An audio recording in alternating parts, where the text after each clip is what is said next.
Olá, meu querido estudante, tudo bem? Nesse vídeo de hoje nós vamos falar sobre a equação de Cauchy-Euler.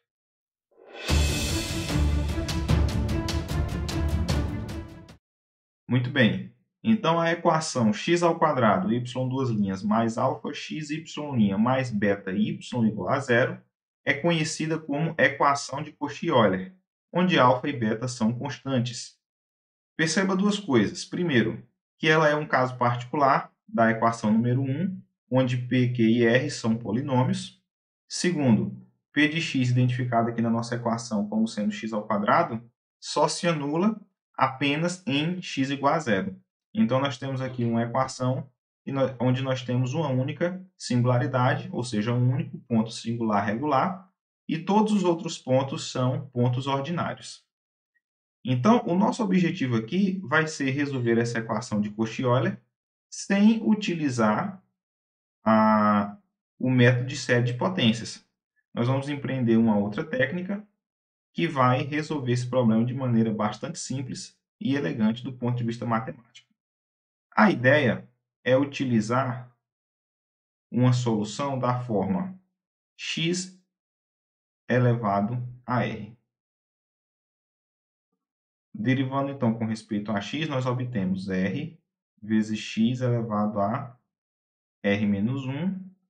Derivando uma segunda vez, nós obtemos r vezes r menos 1, x elevado a r menos 2. E substituindo, então, na equação, nós vamos obter x ao quadrado, r vezes r menos 1, x elevado a r menos 2, mais alfa x y', ou seja, r x elevado a r menos 1, mais beta x elevado a r, igual a zero. Nós vamos resolver essa equação admitindo que o x, então, é positivo. Depois a gente pode comentar o que acontece quando o x é negativo, tá? A gente vai ter um comportamento análogo. Sendo assim, eu posso dividir por x elevado a r. Repare que, ao multiplicar o termo x elevado a r menos 2 por x ao quadrado, eu obtenho x elevado a r. Ao multiplicar x por x elevado a r menos 1, eu também obtenho x elevado a r, que é exatamente o que eu tenho aqui. Dividindo por x elevado a r, a gente vai ficar, então, simplesmente com r ao quadrado menos r mais alfa r mais beta igual a zero, ou seja, r ao quadrado mais alfa menos 1 r mais beta igual a zero. Então, nós vamos ter três situações a considerar com respeito a essa equação do segundo grau que nós obtivemos. Primeira, discriminante positivo.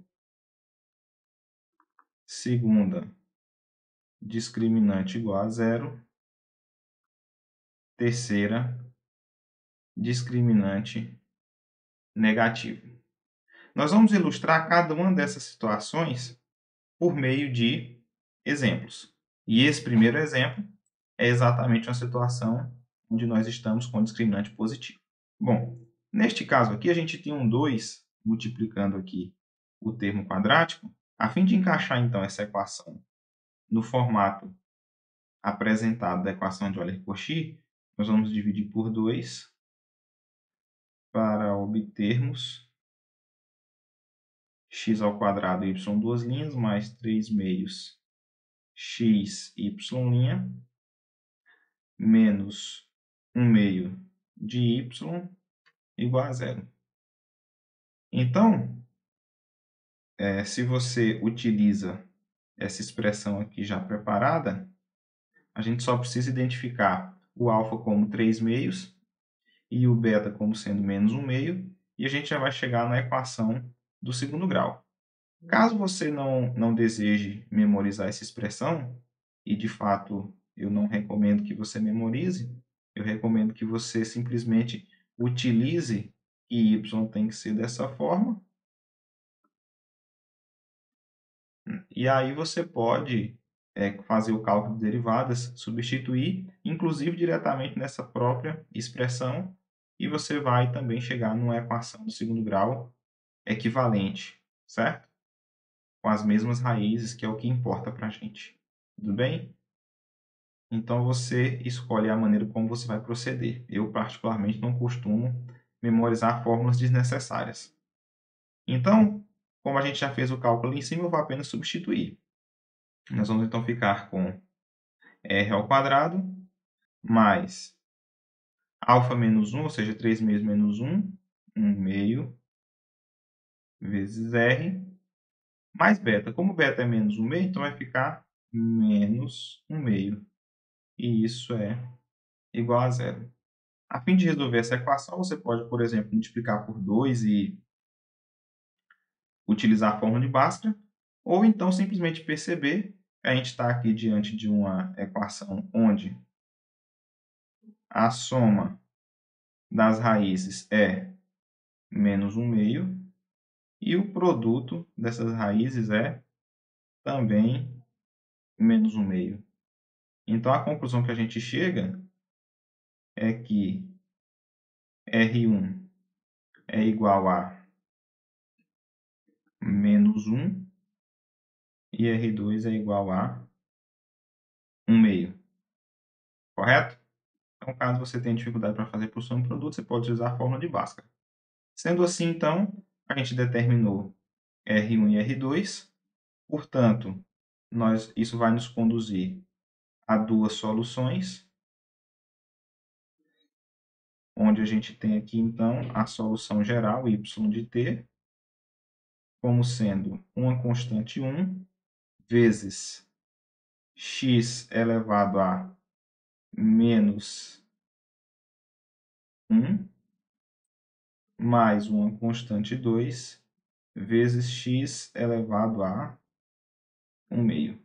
Evidentemente que para concluir que essa solução y de fato é uma solução geral, eu estou aqui utilizando implicitamente que as soluções y1 igual a x elevado a menos 1 e y2 igual a x elevado a meio são soluções linearmente independentes, ou seja, que geram ou que formam um conjunto fundamental de soluções.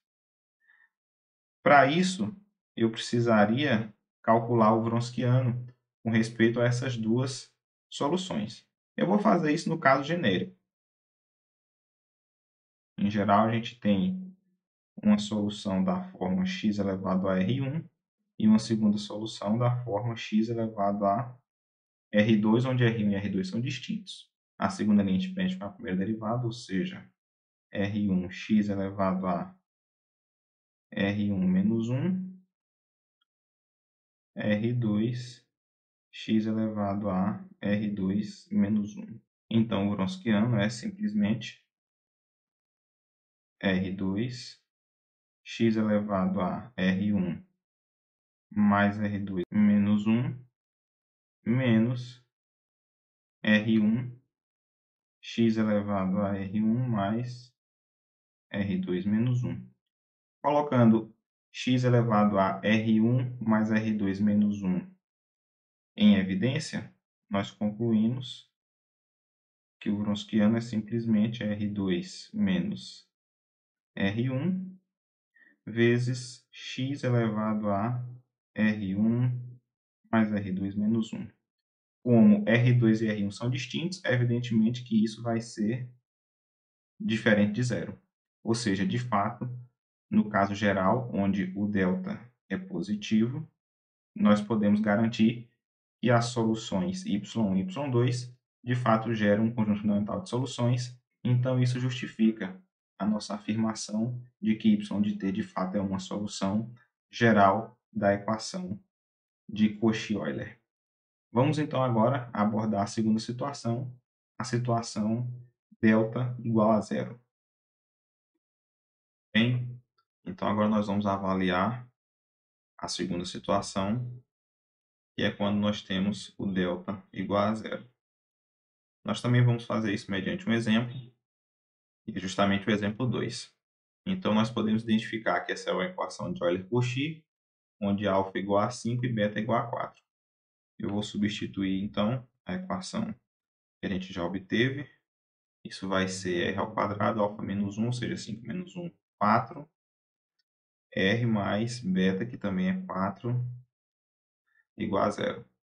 Como vocês podem perceber, isso aqui é um trinômio quadrado perfeito, ou seja, r mais 2 elevado ao quadrado. Consequentemente, r tem que ser igual a menos 2. Então, a dificuldade aqui é justamente porque a gente não obtém duas soluções. A gente obtém apenas uma primeira solução, como sendo x elevado a menos 2. Então, a segunda solução precisa ser obtida de alguma outra forma. Uma maneira de encontrar essa segunda solução é utilizar o método de redução de ordem. A gente supõe uma segunda solução da forma u de x vezes x a menos 2 e então substitui na equação, calculando a primeira e a segunda derivadas, para poder chegar então ao conhecimento de quem vai ser essa y2. Muito bem, então vamos fazer isso. A nossa primeira derivada vai ser obtida como a derivada então do produto. Nós vamos omitir a partir de agora a dependência de x para facilitar um pouco a escrita. Então isso vai ser u' x a menos 2. Agora a derivada de x a menos 2, então isso vai fazer, tem um sinal de menos aqui, multiplicado por 2, u vezes x a menos 3. Continuando aqui embaixo, a gente obtém a segunda derivada, y2 duas linhas, como sendo u duas linhas, x elevado a menos 2, mais, ou melhor, vai ficar menos de novo, né? Menos duas vezes u' x elevado a menos 3. Agora vamos para a segunda parte, né? A gente tem que derivar aqui o u menos 2 u' x a menos 3. Finalmente agora a derivada da segunda, então vai ficar mais 3 u x a menos 4. Então, substituindo na equação original, já multiplicando aqui o y duas linhas por x ao quadrado, nós vamos obter o seguinte. Nós vamos obter o duas linhas. Vamos poder também juntar aqui, né? Note que a gente tem aqui um termo u', então vai ficar menos 4 u', não é isso? Menos 4 u' x a menos 1, porque eu estou multiplicando por x ao quadrado, mais 6u x a menos 2. Agora eu vou multiplicar a primeira derivada por 5x, então a gente vem aqui com mais 5u' x a menos 1, menos 10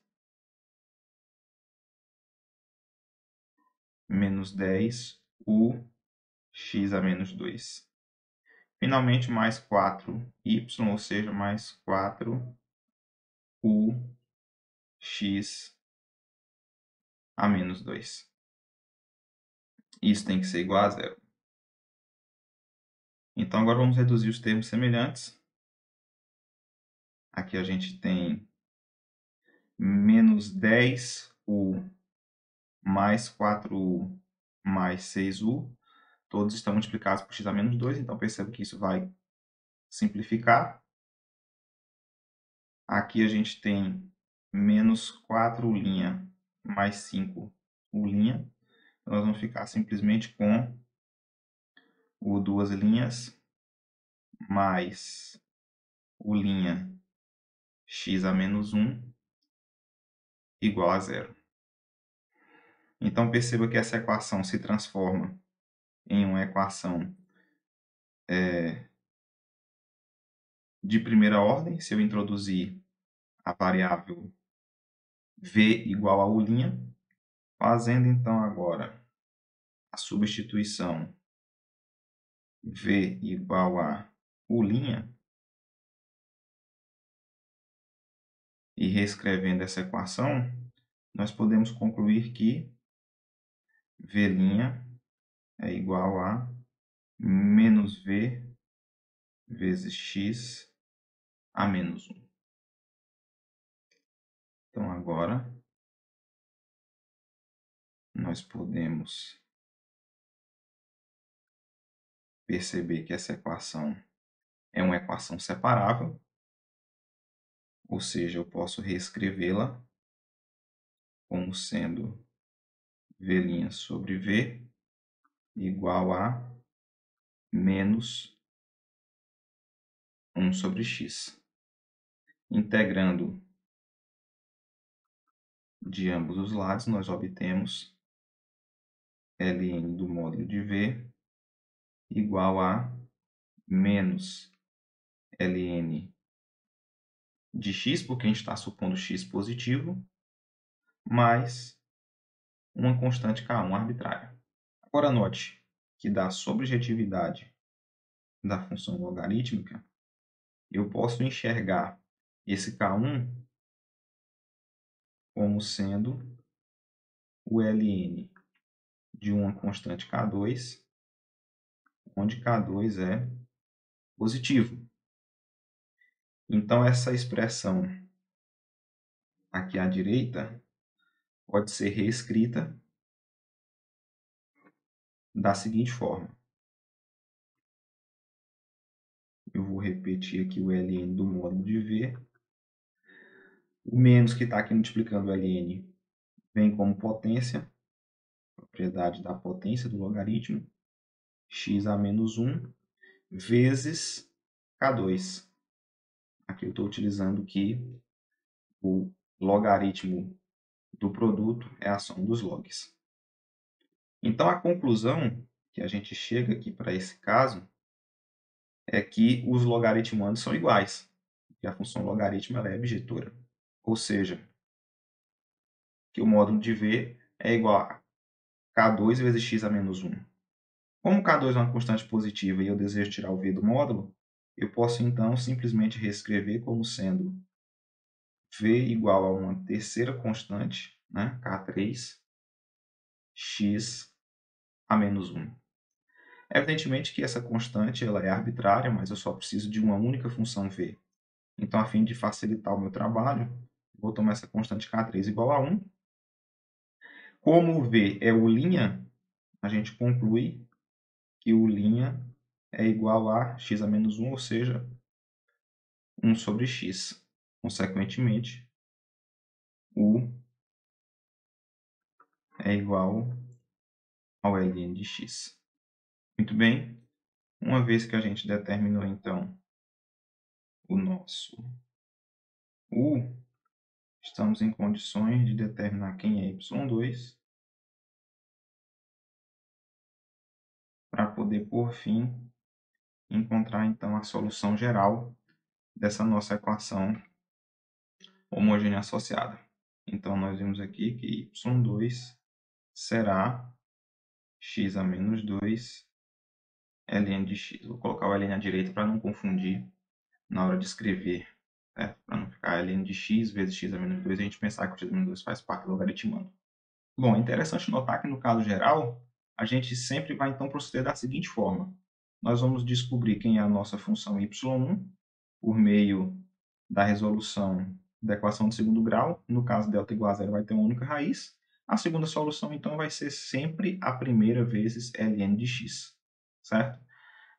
A gente só precisa garantir que essas duas soluções são, de fato, linearmente independentes para poder concluir que nós teremos um conjunto fundamental de soluções. E eu posso fazer isso por meio do cálculo do Wronskiano. Eu vou aqui, na verdade, abordar o caso geral, x elevado a r como sendo a minha primeira solução, e x elevado a r vezes ln de x como sendo a minha segunda. Então, a derivada nossa y é justamente r x elevado a r menos 1. E a derivada aqui de y2 é a derivada de um produto, rx elevado a r menos 1, ln de x, mais x elevado a r vezes a derivada de ln de x. Como a derivada de ln de x é 1 sobre x, nós vamos ficar simplesmente com x elevado a r menos 1. Então, nosso resultado aqui vai ser x elevado a r mais r menos 1, r ln de x mais 1, né, que é o que vem aqui do produto dos termos da nossa diagonal principal, menos o produto dos termos da diagonal secundária. Perceba que a gente também vai ter o fator x elevado a r mais r menos 1. Então, posso colocar diretamente aqui dentro, menos r ln de x. Ou seja, simplesmente x elevado a 2r menos 1, que nós sabemos que vai ser sempre diferente de zero, pelo fato de que o x é positivo. Portanto, e aí eu já vou escrevendo aqui em cima, e nós ficamos sem espaço, a nossa solução será constante C1 vezes y1, ou seja, vezes x elevado a menos 2, mais uma constante C2 vezes x a menos 2, ln de x, que é a nossa função y2. Então, essa é a solução geral da equação homogênea associada. Falta-nos então agora avaliar o terceiro caso, que é o caso delta negativo. Também vamos fazer isso por meio de mais um exemplo. Muito bem, então agora nós chegamos no nosso último caso, que é o caso 3, onde o discriminante é negativo. Nós vamos abordar essa situação por meio do exemplo 3, que é uma equação de Cauchy-Euler para alfa e beta iguais a 1. Então, dessa forma, substituindo na equação acima, nós vamos obter r ao quadrado. Como alfa igual a 1 vai zerar, mais 1 igual a zero. Ou seja, nós temos que r ao quadrado é igual a menos 1. Portanto, r igual a mais ou menos i. E aqui nós temos, então, raízes complexas. Isso quer dizer que y1 é x elevado a i e y2 é x elevado a menos i. Evidentemente que nós não desejamos ter ou trabalhar com soluções complexas, uma vez que os coeficientes aqui são coeficientes reais, a gente está trabalhando com equações diferenciais, onde as funções são reais. Então, nosso objetivo vai ser encontrar soluções também reais. Nós vamos proceder de maneira muito semelhante ao que nós fazíamos quando estávamos diante de um LDO de segunda ordem com coeficientes constantes e encontrávamos ali soluções complexas para equação característica. Então, nós vamos trabalhar apenas com a solução y igual a x elevado a i, justamente porque ao trabalhar com y2 nós vamos obter soluções complexas conjugadas. A dificuldade aqui, então, é apenas dar uma interpretação para quem seria esse expoente imaginário. Para isso, então, nós vamos fazer uso de um artifício matemático. Eu vou olhar para x elevado a i como sendo a exponencial do ln de x elevado a i, justamente porque a gente sabe que a exponencial e o logaritmo na base Euler são inversas uma da outra.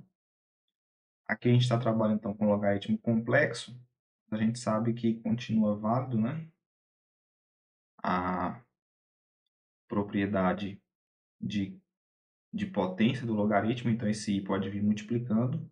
A gente fica então com y1 igual a e elevado a i vezes o ln de x. Então agora a gente pode utilizar a fórmula de Euler. Então nós vamos concluir que y1 é igual a cosseno do ln de x mais I vezes o seno de ln de x. E aqui a gente verifica, então, que tanto a parte real quanto a parte imaginária são soluções da equação, né? Isso é parte da nossa teoria. Então, agora eu vou tomar a nossa parte real como sendo uma solução φ1, a parte imaginária como sendo uma solução φ2, e tudo que eu preciso fazer é verificar que o Wronskiano de φ1 e φ2 é diferente de zero.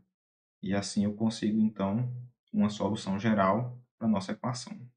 Então, nós vamos calcular o Wronskiano de φ1 e φ2. Isso vai ser o determinante de cosseno de ln de x, seno de ln de x. A derivada do cosseno é menos o seno. Então, nós vamos ficar aqui com a derivada do ln, que é 1 sobre x, vezes menos seno de ln de x. Já aqui do outro lado, a gente vai ficar com 1 sobre x cosseno de ln de x. Então, perceba que isso vai ser simplesmente 1 sobre x cosseno ao quadrado de ln de x,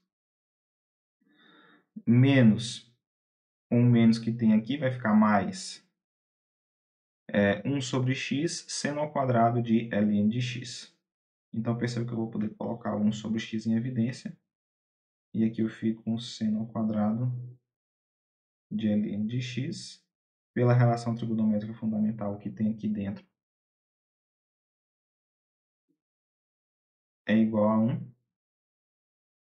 Então, a gente fica simplesmente com 1 sobre x, que é diferente de zero, porque eu estou supondo x positivo.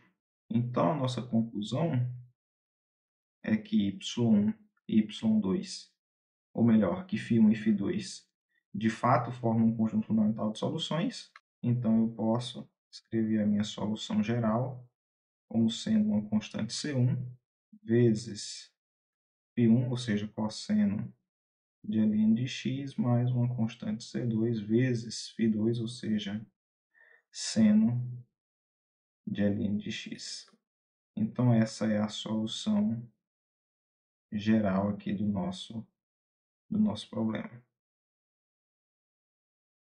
Evidentemente que esse raciocínio aqui pode ser generalizado, e eu sempre posso garantir que esse Wronskiano vai ser diferente de zero, independente aí de quem seja essa nossa equação com delta negativo, certo? Muito bem. Então, nós concluímos o nosso terceiro caso, que era o caso delta negativo, e, consequentemente, nós resolvemos a equação de Cauchy-Euler para o caso em que x é positivo. O interessante é a gente notar que, embora essas soluções não se apliquem para o caso x negativo, porque, por exemplo, aqui nesse nosso terceiro caso, a gente tem aqui o ln de x, e evidentemente que o ln só está definido quando o x for positivo, mas a gente pode introduzir uma mudança de variável de modo a reobter essa situação quando o x for negativo. Então, tudo que a gente precisa fazer é introduzir a seguinte mudança de variável. Para o caso x menor que zero, nós vamos definir uma outra variável, por exemplo, t, como sendo menos x. Então, se x é negativo, t é positivo.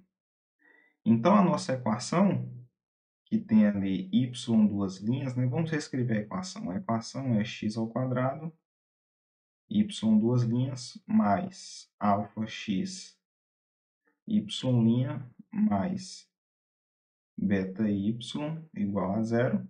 Eu vou primeiro, então, calcular quem é a derivada de y com respeito a t. Então, a gente tinha aqui dy dx, que é a nossa y'. Eu agora vou introduzir aqui a variável t. Então, a gente tem que isso é dy dt vezes dt dx. Eu estou usando aqui a regra da cadeia. Consequentemente, isso vai ser dy dt vezes menos 1, que é a derivada de t em relação a x. Ou seja, simplesmente menos dy dt. Se eu derivo agora uma segunda vez, eu obtenho, então, d2y dx2 como sendo a nossa derivada segunda de y em relação a x. Eu aplico a mesma ideia e o que vai acontecer aqui é simplesmente que vai trocar de sinal de novo, visto que eu posso novamente aplicar a regra da cadeia e concluir que a derivada segunda será a derivada segunda de y com respeito